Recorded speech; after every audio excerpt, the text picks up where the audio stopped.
નમસ્કાર મિત્રો, ફરીથી આપ સૌનું હાર્દિક સ્વાગત છે જય કેરિયર ઓનલાઈનના ડિજિટલ પ્લેટફોર્મ પર। જે મિત્રો હવે આજે આપણે વાત કરવાની છે એ મુદ્દા ઉપર કે જેનાથી આપણે ચારે બાજુએથી ઘેરાયેલા છે। સતત અને સતત જાણતા અજાણતા આપણે એના એવા સંપર્કમાં આવીએ છીએ કે જેની સીધી જ અસર આપણા ઉપર પડતી હોય છે। એટલે કે મિત્રો આપણી તમામ સ્પર્ધાત્મક પરીક્ષાઓની અંદર હવેના પરીક્ષા પદ્ધતિની અંદર પરીક્ષાના અભ્યાસક્રમની અંદર ધીરે ધીરે આ મુદ્દાઓનો પણ પ્રવેશ કરતો જાય છે। અને એ મુદ્દો મિત્રો બીજો એકય નહીં પરંતુ વાત કરીએ છીએ આપણે પર્યાવરણની। પર્યાવરણ જે છે ને મિત્રો એ આપણા માટે બહુ મહત્વનો વિષય છે। જ્યાં આપણે ખરેખર એના ખરા અર્થમાં એની સમજણની વાત કરીએ ને તો પર્યાવરણ જે છે મિત્રો એ સંસ્કૃત શબ્દ ઉપરથી ઉતરી આવ્યો છે। સંસ્કૃત શબ્દ એના ઉપરથી આપણે આ શબ્દ લીધો છે મિત્રો। શું થાય એનો અર્થ, એનો વ્યાપ શું છે, એની સંકલ્પનાઓ શું છે એ મિત્રો આપણે આજના લેક્ચરમાં સમજવાના છે। તો શરૂઆત કરીએ આ પર્યાવરણના વ્યાપ અને સંકલ્પનાની મિત્રો। જ્યાં મિત્રો આપણે વાત કરીએ છીએ સૌપ્રથમ કે પર્યાવરણનો અર્થ આપણે શું કરી શકાય, તો કે સામાન્ય રીતે આપણે કીધું એમ કે પર્યાવરણ જે છે એ સંસ્કૃત શબ્દ ઉપરથી ઉતરી આવ્યો છે।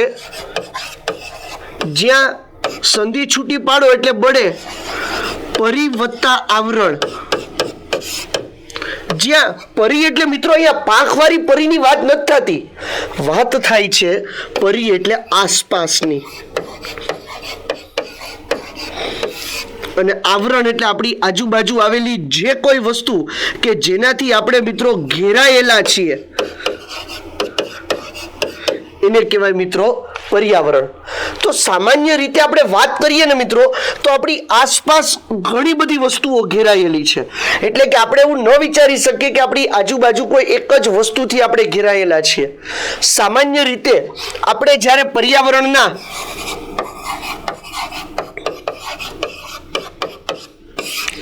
ઘટકોની વાત કરીએ ને ત્યારે મિત્રો આપણને એવું જ યાદ આવે કે જલાવરણ એટલે કે પાણી, મૃદાવરણ એટલે કે જમીન, વાતાવરણ એટલે કે હવા અને જીવાવરણ એટલે કે સજીવો।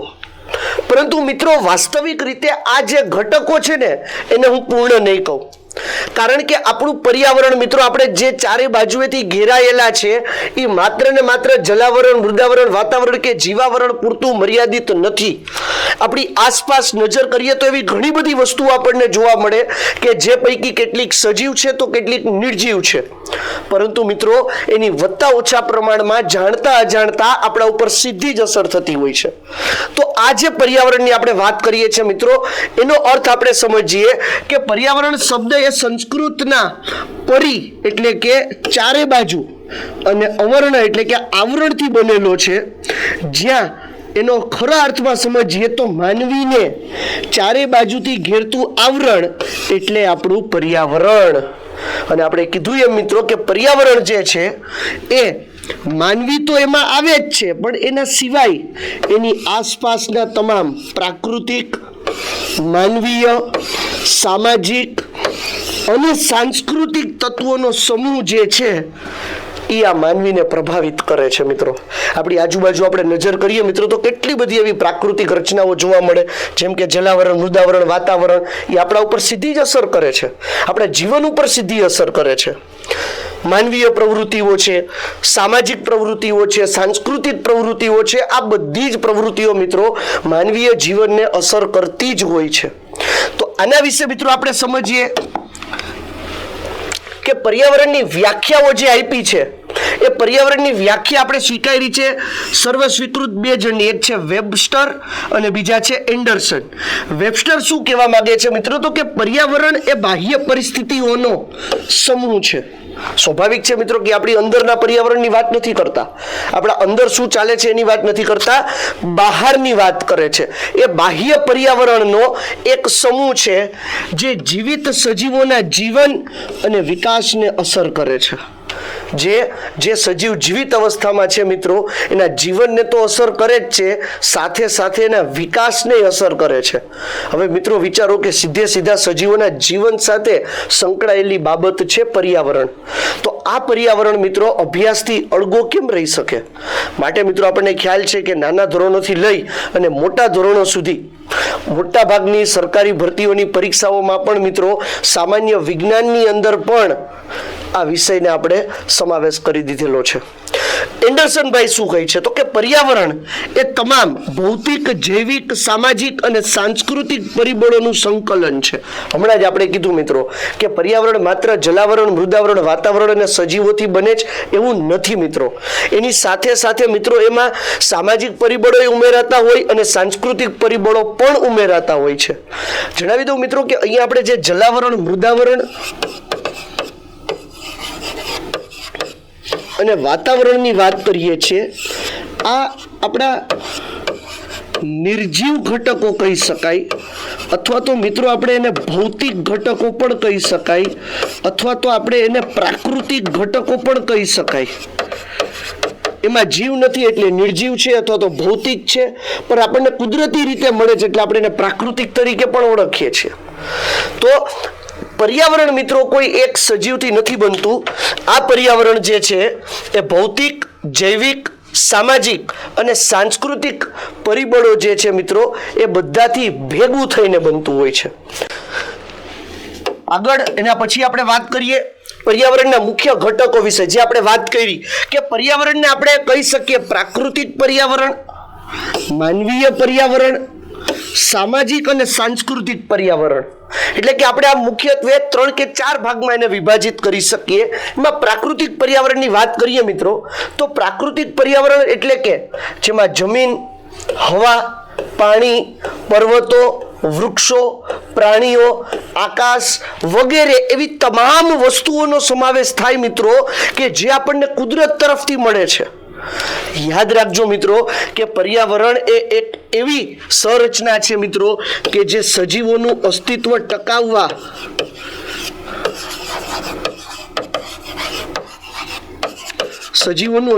ટકાવી રાખવા માટે જરૂરી છે.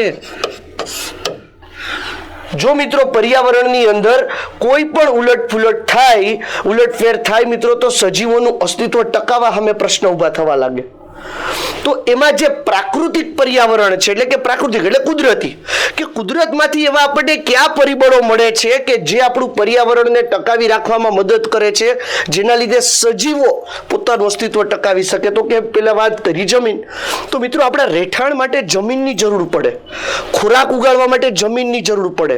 આપણે બધા ભૂચર છીએ, ખેચર કે જળચર નથી મિત્રો. તો આ પરિસ્થિતિમાં જમીન જે છે એના વિના ન તો મિત્રો આપણું રહેઠાણ થઈ શકે, ન તો આપણું મકાન થઈ શકે, ન તો આપણે કંઈ ખેતી ઉગાડી શકીએ, ન તો આપણે પાક ઉગાડી શકીએ. કોઈ કામ એવા ન થાય કે જે સજીવોનું અસ્તિત્વ ટકાવવામાં મદદરૂપ થતા હોય. એટલે જમીન બહુ અગત્યનો પરિબળ છે. પાણી, આપણને ખબર છે મિત્રો કે પાણી જે છે એ સજીવો માટે સૌથી વધારે મહત્વનું પરિબળ છે.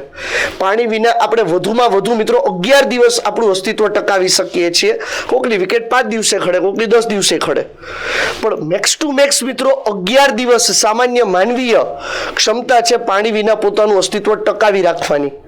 તો પાણી પણ મિત્રો આપણા માટે એટલું જ મહત્વ ધરાવે છે. આપણને ખ્યાલ છે કે પૃથ્વીના ભૂપૃષ્ઠનો કુલ ક્ષેત્રફળ પૈકી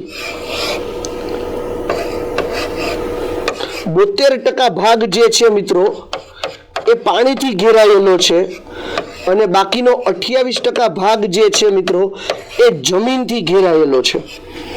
તો આ 72% ભાગ જે છે મિત્રો એ આપણા માટે પાણી છે. અને આ 72% પૈકીનો આ જે આપણે વાત કરીએ છીએ મિત્રો 72% પાણી જે છે એ 72% પાણી પૈકી 97% પાણી તો મિત્રો સમુદ્રમાં આવેલું છે. એટલે કે સંપૂર્ણપણે ખારું છે, આપણે ક્યાંય એનો ઉપયોગ કરી શકતા નથી. બાકીનું જે 3% પાણી છે મિત્રો એ પીવા લાયક છે.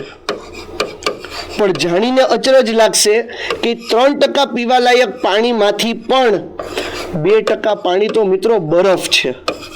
હિમાચ્છાદિત પ્રદેશોમાં, તો 3%માંથી પ્રાપ્ય પીવાલાયક પાણીનો જથ્થો તો મિત્રો આપણી પાસે 1% જ છે. અને આ 1% પાણી ઉપર મિત્રો વિશ્વની 800 કરોડથી વધારેની વસ્તી જીવે છે. 800 કરોડથી વધુની વસ્તી મિત્રો અત્યારે જીવી રહી છે. તો આ 1% પાણી મિત્રો કેટલું હશે કે જે 800 કરોડની આબાદીનું અસ્તિત્વ ટકાવી રાખવા માટે મહત્વનું છે મિત્રો. અહીંયા આપણે બીજા પ્રાણીઓની કે બીજા વનસ્પતિઓની તો કોઈ વાત જ નથી કરતા, આપણે માત્ર 1% પાણી ઉપર 800 કરોડની આબાદીની વાત કરી. તો વિચારો કે 97% પાણી તો સમુદ્રમાં એમનેમ ખારું પડ્યું છે. ઘણા વિશ્વના આવા દેશો પણ છે કે જેની પાસે કોઈ એક પણ પ્રકારની નદી કે કોઈ એવા સ્ત્રોત નથી. વરસાદ આવે છે તો એ કુલ જરૂરિયાતના 2-5% વરસાદ આવે છે. તો આવી પરિસ્થિતિમાં એ લોકો પોતાના જીવન જરૂરિયાત માટેનું પાણી જે છે એ સમુદ્રમાંથી શુદ્ધિકરણ વડે પીવાલાયક બનાવતા હોય છે. એટલે પાણી જે છે મિત્રો એ સૌથી વધારે મહત્વનું છે. આપણા કોષોની અંદર પણ મહદઅંશે ભાગ જે છે એ પાણીનો બનેલો છે. કોષરસ કે જે પાણીનું બનેલું છે, આપણું રુધિર પાણીનું બનેલું છે. એટલે કે આપણા શરીરમાં જે કોઈ અવસ્થામાં પ્રવાહી છે એ પ્રવાહીનો મુખ્ય ઘટક પાણી છે. ખેતી માટે પાણી જોઈએ, ખોરાક રાંધવા માટે પાણી જોઈએ. આમ આપણું અસ્તિત્વ ટકાવી રાખવા માટે પાણી એ સૌથી વધારે મહત્વ પૈકીનું એક છે એવું આપણે કહી શકીએ છીએ મિત્રો. ત્યાર પછી વાત કરીએ હવા. હવા જે છે મિત્રો એ આપણા માટે સૌથી વધારે મહત્વની છે, કારણ કે આપણી આજુબાજુ આવેલું જે વાતાવરણ જે છે એ આપણા માટે થઈને સૌથી વધારે આપણા સંપર્કમાં આવે છે એવો પર્યાવરણનો એક ઘટક છે. મૃદાવરણ છે, જલાવરણ છે, વાતાવરણ છે. પરંતુ મિત્રો વાતાવરણ એવું છે કે જેની સાથે સતત અને સતત આપણે વાત વિનિમય વાયુઓની આપ-લે કરીએ છીએ. જ્યાં મિત્રો આપણને ખબર છે કે આપણું વાતાવરણ જે છે, આપણું વાતાવરણ એ હવાનું મિશ્રણ છે, જેની અંદર 78.1% કે જેને આપણે ઓલમોસ્ટ 78% કહીએ છીએ નાઇટ્રોજન આવેલો છે. 20.9% એટલે કે ઓલમોસ્ટ આપણે મિત્રો એને 21% કહીએ છીએ ઓક્સિજન આવેલો છે. 0.04%માં કાર્બન ડાયોક્સાઇડ આવેલો છે. 0.90%માં આર્ગોન વાયુ આવેલો છે. અને બાકી રહેતા મિત્રો 0.06%માં અન્ય વાયુ રહેલા છે. આમાંથી મિત્રો આપણને પ્રશ્ન પૂછાઈ શકે કે આ વાયુનું પ્રમાણ વાતાવરણમાં કેટલું છે. તો આપણે મિત્રો આપણા માટે મહત્વનું છે સમજવું કે જુદી જુદી જગ્યાએ મિત્રો આપણે હોઈએ પણ વાતાવરણની અંદર વાયુઓનું પ્રમાણ જે છે એ જળવાયેલું છે. Almost 78% nitrogen, 21% oxygen, 0.04% carbon dioxide, 0.90% argon અને 0.06%માં અન્ય વાયુઓ, પાણીની બાષ્પ, ઝીણા મોટા ગમે બીજા વાયુઓ જે છે એ વાતાવરણમાં આવેલા છે. તો આ ઓક્સિજન જે છે મિત્રો એ આપણા માટે આપણો પ્રાણવાયુ છે. ઓક્સિજનની ગેરહાજરીમાં મિત્રો આપણું અસ્તિત્વ ટકાવી શકાય એવું નથી. એટલે હવા પણ મિત્રો આપણા માટે એટલી જ જરૂરી છે. આ સિવાય પર્વતો જે છે મિત્રો એ પર્વતોની અંદર પણ નિવસન તંત્રો વસતા હોય છે. એ પર્વતોનું નિવસન તંત્ર છે મિત્રો એ પણ આપણા માટે એક અગત્યનું ભાગ ભજવી જતું હોય છે. વૃક્ષો અને પ્રાણી મિત્રો એટલે કે સજીવોનો જ એક ભાગ છે. એટલે કે પર્યાવરણનો એક અગત્યનું ઘટક છે જીવાવરણ. કારણ કે એક સજીવ બીજા સજીવનો ખોરાક તરીકે ઉપયોગ કરે, એ જ સજીવનો કોઈ બીજો ખોરાક તરીકે ઉપયોગ કરે, એ સજીવનો કોઈ બીજો ખોરાક તરીકે ઉપયોગ કરે. આમ આખી આહાર શૃંખલા બને છે. અને આ આહાર શૃંખલાને લીધે જ મિત્રો પૃથ્વી ઉપર તમામ સજીવોનું અસ્તિત્વ અને સાતત્ય જળવાઈ રહેલું છે. તો આપણા માટે થઈને મિત્રો વૃક્ષો જે છે એ એકમાત્ર ઉર્જાનો પ્રવેશ દ્વાર છે એમ કહી શકાય કે સૂર્ય પાસેથી ઉર્જા વૃક્ષો પાસે આવે અને પછી ક્રમશઃ એ વૃક્ષોને જે પ્રાણી ખાય, એ પ્રાણીને કોઈ બીજું પ્રાણી ખાય, એ પ્રાણીને કોઈ બીજું પ્રાણી ખાય, આમ સતત અને સતત ઉર્જાનો માર્ગ જે છે એ વહેતો રહે છે અને તમામ સજીવો પાસે ઉર્જા જે છે એ પર્યાપ્ત માત્રામાં આવતી રહે છે. અને ત્યાર પછી મિત્રો આકાશ જે છે, જેને આપણે જોઈ શકતા નથી પણ આપણને એવો આભાસ થાય છે કે આ આકાશ છે. કેમ તો કે તો અનંત અંતરે ફેલાયેલું છે મિત્રો. એ પણ આપણા માટે થઈને ઉર્જાના વહન માટેનો, પ્રકાશ માટેનો, વરસાદ માટેના એવા વિવિધ પ્રકારના અગત્યના કેટલાય કામો કરે છે મિત્રો. એટલા માટે આકાશ જે છે એ પણ આપણા પ્રાકૃતિક પર્યાવરણનો એક અગત્યનો ભાગ કહી શકાય. ત્યાર પછી વાત કરીએ માનવીય પર્યાવરણ, એટલે કે એવા પરિબળો કે જે માનવીય રીતે પેદા કરવામાં આવ્યા હોય. જેમ કે તો કે આપણી બાજુ આવેલા ઘરો, રસ્તાઓ, શહેરો, ઉદ્યોગો, કૃષિ પ્રણાલીઓ વગેરે. આપણી આજુબાજુ મિત્રો અત્યારે મોટા શહેરોમાં નજર કરીએ ને એટલે જ્યાં જુઓ ત્યાં કોન્ક્રીટના સિમેન્ટના એટલા મોટા વિશાળ બિલ્ડિંગો, બહુમાળી મકાનો આપણને દેખાતા હોય છે કે જે આપણી પાસેથી આપણી માનવીય પર્યાવરણનો એક ઘટક એવો બની ગયો છે કે કુદરતી પર્યાવરણને માણવાની આપણે તક ભૂલાઈ જાય છે. આવા હાઈ રાઇટ્સ બિલ્ડિંગ અને એ બનતા હોય ત્યારે મિત્રો ધૂળની ડબરીઓ, અવાજ અને કેટલાય જાતના પ્રદૂષણો થતા હોય તો મિત્રો માનવીય પર્યાવરણનો એક ભાગ ઘર પણ છે. ત્યાર પછી વાત કરીએ રસ્તાઓ. આપણે વાત કરી હતી મિત્રો કે પર્યાવરણ એ એક એવી રચના છે કે જે સજીવોના જીવન અને તેના વિકાસને અસર કરે છે. તો મિત્રો સ્વાભાવિક છે કે આપણા માટે આપણા ઘર અને રસ્તાઓ જે છે ને એ આપણા જીવન અને વિકાસને અસર કરે છે. એટલા માટે થઈને આપણે અહીંયા માનવીય પર્યાવરણની અંદર આ ઘર અને રસ્તાઓનો પણ સમાવેશ કરીએ છીએ. એટલે કે આપણે જોયું છે કે કોઈ પણ રાજકીય પાર્ટી હશે, ચૂંટણીના ઢંઢેરા પીટાતા હશે ત્યારે એમાં વાયદાઓ આપવામાં જ આવે કે અમે રસ્તા બનાવી દેવું, અમે મફતમાં આવાસ યોજનાઓ આપશું. કેમ? કારણ કે સજીવોના જીવનને અસર કરતી બાબત છે. આ જ રીતે મિત્રો ઉદ્યોગો જે છે એ ઉદ્યોગો પણ શું કરે છે તો કે માનવીય જીવનને અસર કરે જ છે. એમાંથી નીકળતો ધુવાળો, એમાંથી નીકળતું ગંદુ પાણી, એમાંથી નીકળતા ફર્ટિલાઇઝર, કેટલી જાતના પદાર્થો કે જે હવા, પાણી અને જમીનમાં ભળી અને એને પ્રદૂષિત કરવાનું કામ કરતા હોય છે. તો આ જ વસ્તુની સીધી કે આડકતરી અસર જે છે મિત્રો એ માનવના જીવનને પડે જ છે. શહેરો પણ છે મિત્રો કે જ્યાં જોવો ત્યાં શહેરોની અંદર ઘોંઘાટ, પ્રદૂષણ, ચંચળ ભર્યું વાતાવરણ થઈ જાય છે. આ પરિસ્થિતિમાં માનવના જીવન અને વિકાસને અસર પહોંચાડે છે. કૃષિ અને એની પ્રણાલીઓ પણ મિત્રો અસર કરે છે. કૃષિ તમે કેવી રીતે લ્યો છો?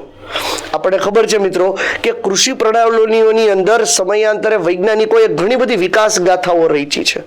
પરંતુ મિત્રો ઓર્ગેનિક ફાર્મિંગ એક એવું કૃષિ પદ્ધતિ છે, એવી પ્રણાલી છે કે જેની કોઈ પણ અસર કે આડકતરી રીતે કે નુકસાનકારક થાય, આડઅસર થાય એવી કોઈ પણ અસરો માનવીય જીવન કે સજીવોના જીવનને પડતી નથી. તો આપણે કૃષિ પ્રણાલીઓ કેવી વાપરીએ છીએ મિત્રો એના ઉપર પણ આધાર રાખે છે. અમુક જગ્યાએથી ઉગતી વનસ્પતિઓ જે છે એ કોઈ ખરીદવા તૈયાર નથી થતું. તો મિત્રો તમારી કૃષિ પ્રણાલી કેવી છે ને એ પણ આપણા પર્યાવરણ ઉપર અસર કરતી હોય છે.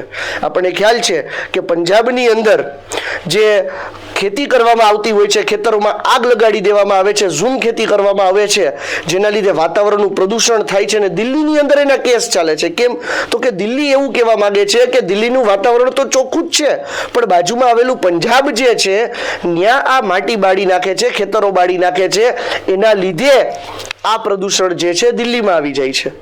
તો મિત્રો તમારી કૃષિ પ્રણાલી જે છે એ આપણા પર્યાવરણ ઉપર બહુ પ્રબળતાથી અસર કરતી હોય છે. ત્યાર પછી મિત્રો સામાજિક અને સાંસ્કૃતિક પર્યાવરણ. આપણે વાત કરી હતી મિત્રો કે પર્યાવરણ જે છે એ સજીવના જીવન અને વિકાસને અસર કરે છે. તો આપણને ખ્યાલ છે મિત્રો કે આપણે સજીવ છીએ, સામાજિક સજીવ છીએ, સામાજિક પ્રાણી છીએ. તો મિત્રો આ જ વસ્તુ આપણે સમાજમાં રહીએ છીએ. સમાજની કેટલીક પરંપરાઓ છે, કેટલીક સંસ્કૃતિઓ છે.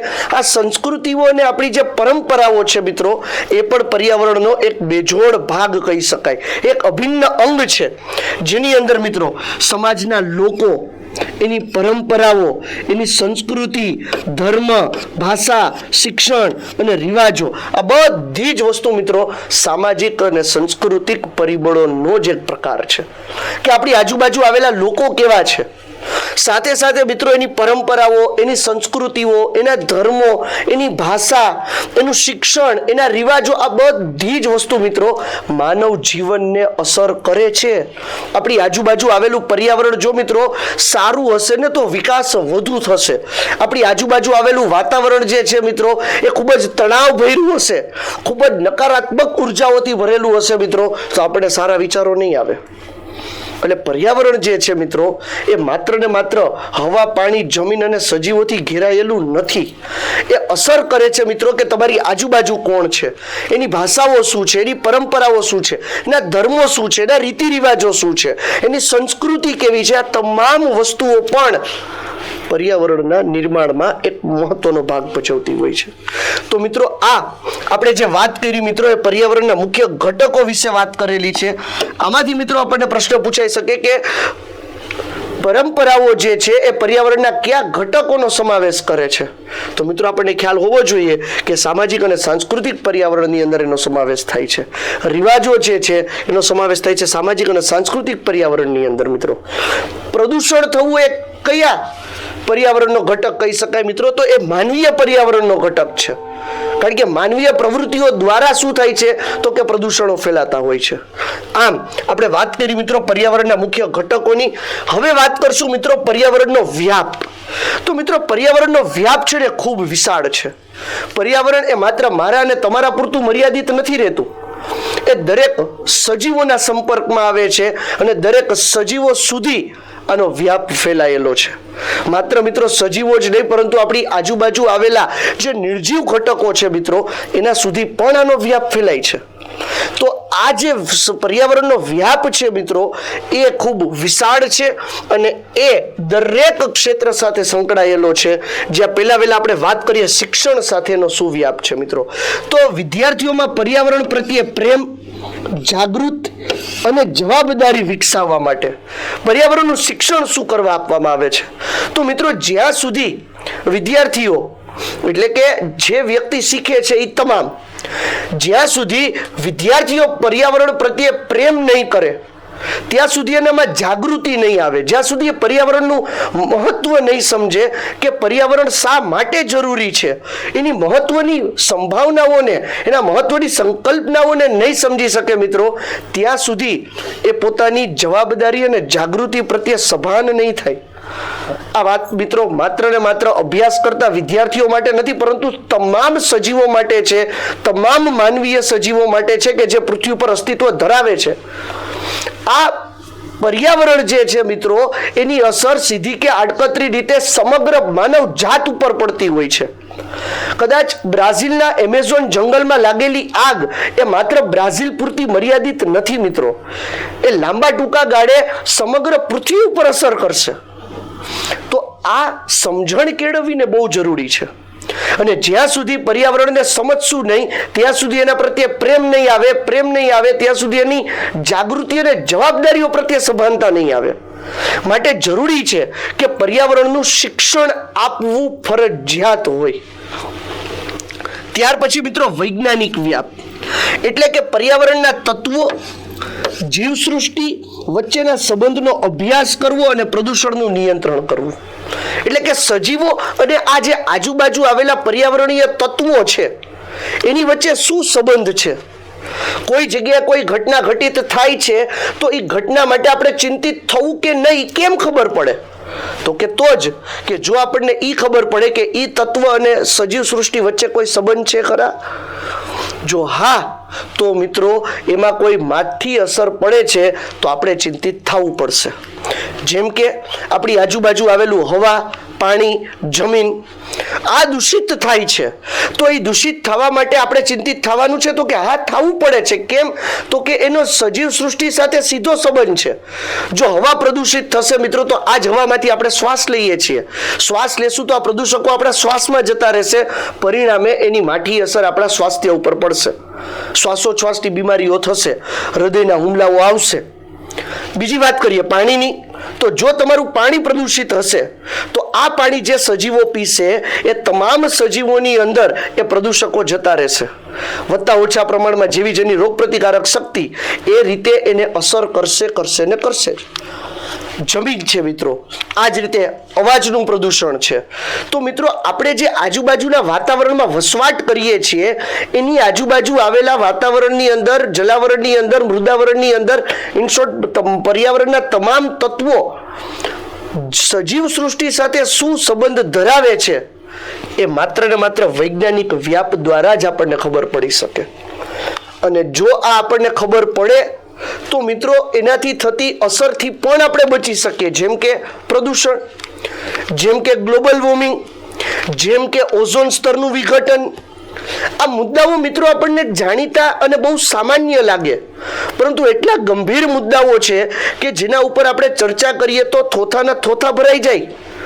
પરંતુ સામાન્ય રીતે મિત્રો આપણે સમજીએ તો આ વૈજ્ઞાનિક વ્યાપ પર પર્યાવરણની દ્રષ્ટિએ બહુ મહત્વનો છે.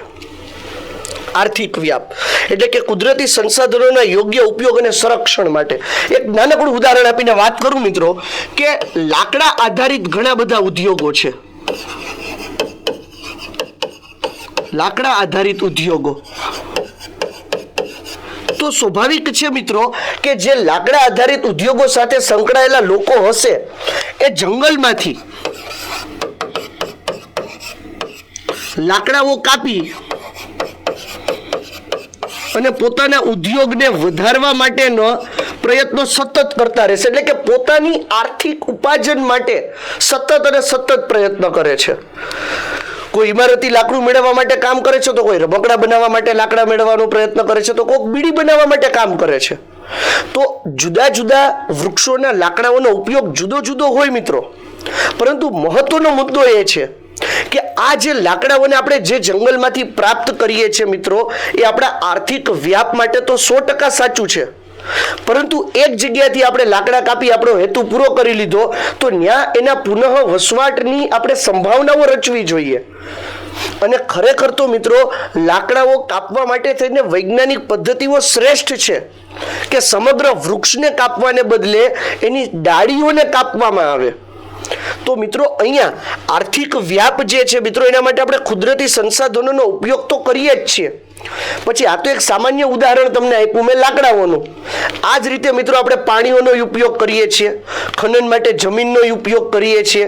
કેટલા બધા મિત્રો એવા જુદા જુદા ઉદ્યોગો છે કે જેના માટે આપણે કુદરતી સંસાધનોનો ભરપૂર ઉપયોગ કરીએ છીએ, પણ એના સંરક્ષણની જરાય ચિંતા નથી કરતા.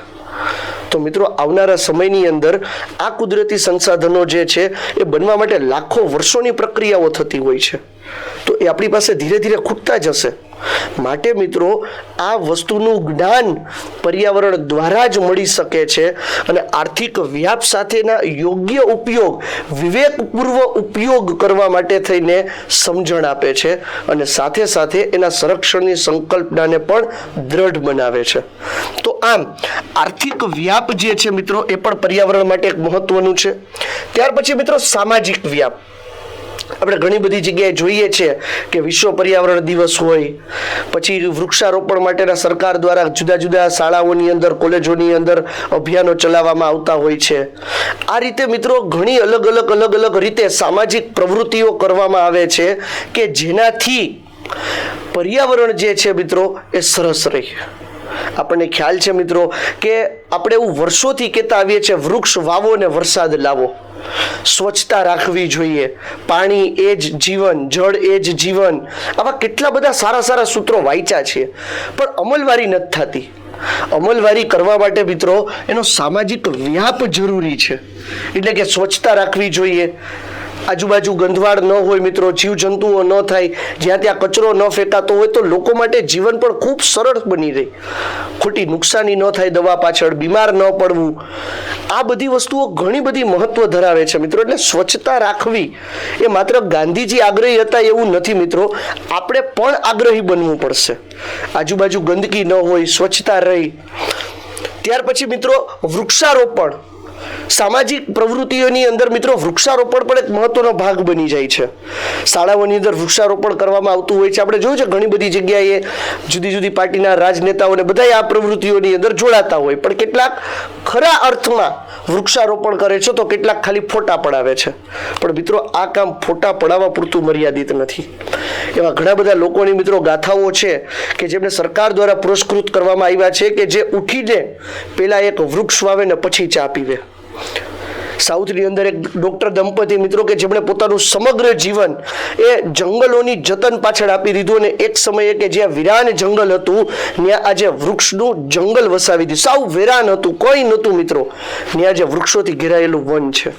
તો આમ સામાજિક પ્રવૃત્તિઓની અંદર મિત્રો વૃક્ષારોપણ પણ છે એક મહત્વની બાબતો છે જે આપણા પર્યાવરણને સીધી જ અસર કરે છે. પ્રદૂષણ નિયંત્રણમાં રહી, વાતાવરણની અંદર મિત્રો જે ઘટકો છે આપણા ઓક્સિજન, કાર્બન ડાયોક્સાઇડ એનું પ્રમાણ કંટ્રોલ રહી, ધ્વનિ પ્રદૂષણને ઘટાડવામાં મદદ કરે. કેટલાય ફાયદાઓ છે. વરસાદ જે છે મિત્રો એ નિયમિત રીતે આવે, ઋતુચક્રોને નિયંત્રિત કરે, જૈવ રાસાયણિક ચક્રોને સુમેળ સાથે. આ બધી વસ્તુઓ મિત્રો વૃક્ષારોપણ સાથે બહુ જરૂરી છે. આપણા રોજિંદા જીવન માટેના નાના મોટા ફળ ફળાદીઓ જે છે એ આપણને વૃક્ષો પાસેથી મળતા રહી. ત્યાર પછી મિત્રો પાણી બચાવો, સૌથી મહત્વની વસ્તુ. કાં તો કે જળ એ જીવન આપણે કીધું મિત્રો, પાણી આપણા માટે અમૂલ્ય છે, અગાઉ આપણે વાત કરી. એટલે પાણી બચાવવા જેવી પણ મિત્રો સામાજિક પ્રવૃત્તિઓ જે છે એ પર્યાવરણના વ્યાપ સાથે સંકળાયેલી છે. નૈતિક વ્યાપ, નૈતિક એટલે કે મિત્રો આપણી જવાબદારી જેને કહી શકાય કે જે ફરજિયાતપણે આપણે સમજવી જોઈએ, જેમાં કુદરત પ્રત્યે સંવેદના અને જવાબદારીનો ભાવ વિકસાવવો. આપણે વિચારવું પડશે મિત્રો કે આ પૃથ્વી આપણી છે, આ પર્યાવરણ આપણું છે. જો આપણે એને ગંદક કરશું તો આપણે જ આ પર્યાવરણમાં જીવવાનું છે. જો આ પર્યાવરણ ઉપર કોઈ એવી માનવીય પ્રવૃત્તિઓ આપણા દ્વારા થાય કે જેથી કરીને પર્યાવરણને નુકસાન પડે તો એની માઠી અસર મિત્રો આપણા જીવન ઉપર જ આવે છે. જેમ મન પડે એમ સળગાવા લાગીએ આપણે વસ્તુઓને, જેમ મન પડે એમ કારખાનાઓ આપણે સ્થાપવા લાગ્યા છીએ, જેમ મન પડે એમ વાહનનો વિકાસ કરવા લાગ્યા છે. પરંતુ મિત્રો વિચારો તો ખરા કે આટો મારવા જવું અને વાહન લઈને નીકળી પડવું તો એનાથી વાતાવરણમાં કેટલું પ્રદૂષણ થાય છે. આ બધી નાની નાની વસ્તુઓ છે ને મિત્રો એ પર્યાવરણને સીધી અસર કરતી હોય છે. તો આપણી એક નૈતિક જવાબદારી એક માનવીય મૂલ્યની છે કે આપણે પર્યાવરણ પ્રત્યે આપણી સંવેદના રાખીએ અને સાથે સાથે આપણે આપણી જવાબદારીનો ભાવ વિકસાવીએ.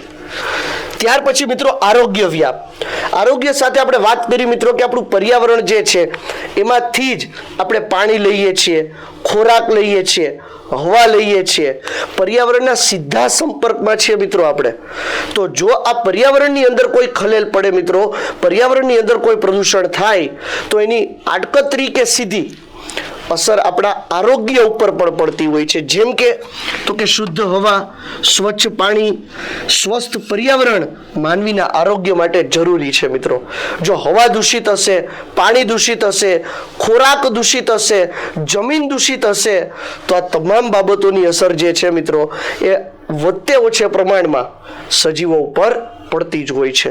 તો આમ ટૂંકમાં મિત્રો આપણે પર્યાવરણના સારાંશની વાત કરીએ ને તો આપણે એવું કહી શકાય કે પર્યાવરણ એ જીવનનો આધાર છે, જેના વિના આપણું જીવન શક્ય નથી. માનવ અને કુદરત વચ્ચેના સંતુલન જાળવી રાખવા માટે થઈને મિત્રો પર્યાવરણ ખૂબ જરૂરી છે, અને પર્યાવરણનું સંરક્ષણ એટલે ભવિષ્યની પેઢીનું રક્ષણ છે મિત્રો. જો આજે આપણે આ પર્યાવરણનું જતન કરશું મિત્રો તો આવનારી જે પેઢી હશે મિત્રો એમના માટે આ પર્યાવરણ રહેશે. બાકી આપણી આવનારી પેઢી જે છે એ કોઈ દિવસ સારું પર્યાવરણ જોઈ શકવાની નથી. કદાચ ઘરે દાદા દાદી હોય ને તો એની સાથે ચર્ચા કરજો મિત્રો, એની સાથે બેસજો ક્યારેક અને પૂછજો કે તમારા સમયે આવું પ્રદૂષણ જેવું કાંઈ હતું મિત્રો. અત્યારની હવાઈ મુસાફરી કરતા ત્યારની બળદગાડાની મુસાફરી લાખ દરજે હારી હતી. કારણ કે મિત્રો શુદ્ધ હવા મળતી, શુદ્ધ પાણી મળતું, શુદ્ધ ખોરાક મળતા. અત્યારે મિત્રો આ એક પણ વસ્તુ પૈસા દેતા શુદ્ધ નથી મળતી. પરિણામે મિત્રો માનવીએ પોતાની સગવડતા તો વધારી લીધી છે, પરંતુ દિવસે ને દિવસે મિત્રો પોતાના જ જીવનને ખાડામાં ધકેલતો જાય છે મિત્રો. તો આ વાત કરી મિત્રો આપણે પર્યાવરણના વ્યાપની અને તેની સંકલ્પનાઓ વિશે. વધુ મિત્રો પર્યાવરણને લગતા આવા મુદ્દાઓ સાથે આવતા લેક્ચરમાં મળશું. ત્યાં સુધી રજા આપો. અસ્તુ. જય હિન્દ.